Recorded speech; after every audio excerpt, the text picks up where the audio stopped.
ದೇವರಿಗೆ ಸ್ತೋತ್ರ. ಯಾಕೋಬನು ಬರೆದ ಪತ್ರಿಕೆ 3ನೇ ಅಧ್ಯಾಯ 1ರಿಂದ ವಚನಗಳು. ನಾಲಿಗೆಯನ್ನು ಬಿಗಿ ಹಿಡಿಯುವುದರ ವಿಷಯವು. ನನ್ನ ಸಹೋದರರೇ, ಬೋಧಕರಾದ ನಮಗೆ ಕಠಿಣವಾದ ತೀರ್ಪು ಆಗುವುದೆಂದು ತಿಳಿದುಕೊಂಡು ಬಹುಮಂದಿ ಬೋಧಕರಾಗಬೇಡಿರಿ. ಅನೇಕ ವಿಷಯಗಳಲ್ಲಿ ನಾವೆಲ್ಲರೂ ತಪ್ಪುವುದುಂಟು. ಒಬ್ಬನು ಮಾತಿನಲ್ಲಿ ತಪ್ಪದಿದ್ದರೆ ಅವನು ಶಿಕ್ಷಿತನೂ ತನ್ನ ದೇಹವನ್ನೆಲ್ಲ ಸ್ವಾಧೀನಪಡಿಸಿಕೊಳ್ಳುವುದಕ್ಕೆ ಸಮರ್ಥನೂ ಆಗಿದ್ದಾನೆ.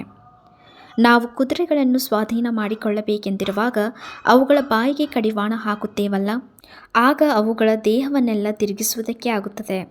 ಹಡಗುಗಳನ್ನು ನೋಡಿರಿ, ಅವು ಬಹುದೊಡ್ಡವು, ಬಲವಾದ ಗಾಳಿಯಿಂದ ಬಡಿಸಿಕೊಂಡು ಹೋಗುತ್ತವೆ.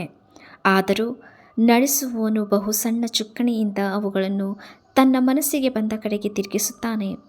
ಹಾಗೆಯೇ ನಾಲಿಗೆಯೂ ಕೂಡ ಚಿಕ್ಕ ಅಂಗವಾಗಿದ್ದರೂ ದೊಡ್ಡ ಕಾರ್ಯಗಳನ್ನು ಕೊಚ್ಚಿಕೊಳ್ಳುತ್ತದೆ. ಎಷ್ಟು ಕೊಂಚ ಕಿಚ್ಚು ಎಷ್ಟು ದೊಡ್ಡ ಕಾಡನ್ನು ಉರಿಸುತ್ತದೋ ನೋಡಿರಿ.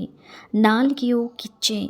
ನಾಲಿಗೆಯು ಅಧರ್ಮ ಲೋಕರೂಪವಾಗಿ ನಮ್ಮ ಅಂಗಗಳ ನಡುವೆ ಇಟ್ಟದೆ.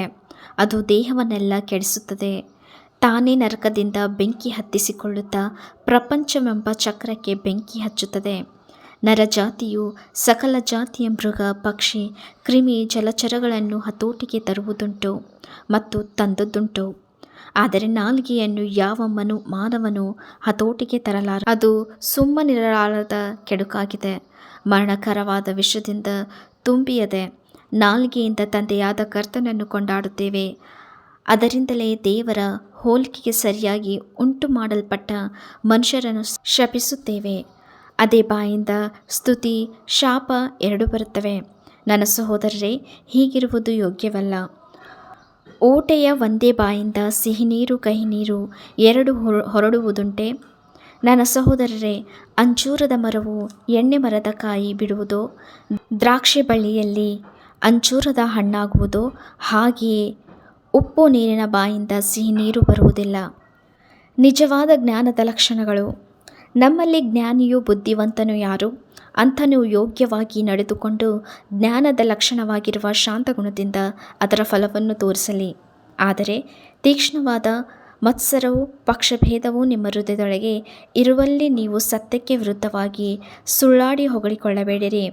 ಅದು ಮೇಲಿನಿಂದ ಬಂದ ಜ್ಞಾನವಲ್ಲ, ಅದು ಭೂಸಂಬಂಧವಾದದ್ದು, ಪ್ರಾಕೃತಭಾವವಾದದ್ದು, ದೆವ್ವಗಳಿಗೆ ಸಂಬಂಧಪಟ್ಟದ್ದು. ಮತ್ಸರವೂ ಪಕ್ಷಭೇದವೂ ಇರುವ ಕಡೆ ಗಲಿಬಿಲಿಯೂ ಸಕಲ ವಿಧವಾದ ನೀಚ ಕೃತ್ಯಗಳು ಇರುವವು. ಆದರೆ ಮೇಲಿನಿಂದ ಬರುವ ಜ್ಞಾನವು ಮೊದಲು ಪರಿಶುದ್ಧವಾದದ್ದು, ಆಮೇಲೆ ಸಮಾಧಾನಕರವಾದದ್ದು, ವಿನಯವುಳ್ಳದ್ದು, ಸಂತೋಷವಾಗಿ ಒಪ್ಪಿಕೊಳ್ಳುವಂಥದ್ದು, ಕರುಣೆ ಮುಂತಾದ ಒಳ್ಳೆ ಫಲಗಳಿಂದ ತುಂಬಿರುವಂಥದ್ದೂ ಆಗಿದೆ. ಅದರಲ್ಲಿ ಚಂಚಲವೂ ಕಪಟವೂ ಇಲ್ಲ. ಸಮಾಧಾನ ಪಡಿಸುವವರು ಸಮಾಧಾನವೆಂಬ ಬೀಜವನ್ನು ಬಿತ್ತಿ ನೀತಿ ಎಂಬ ಫಲವನ್ನು ಕೊಯ್ಯುವರು. ಈ ವಾಕ್ಯವು ಯಾಕೋಬನು ಬರೆದ ಪತ್ರಿಕೆ 3ನೇ ಅಧ್ಯಾಯ 1ರಿಂದ 18 ವಚನಗಳು.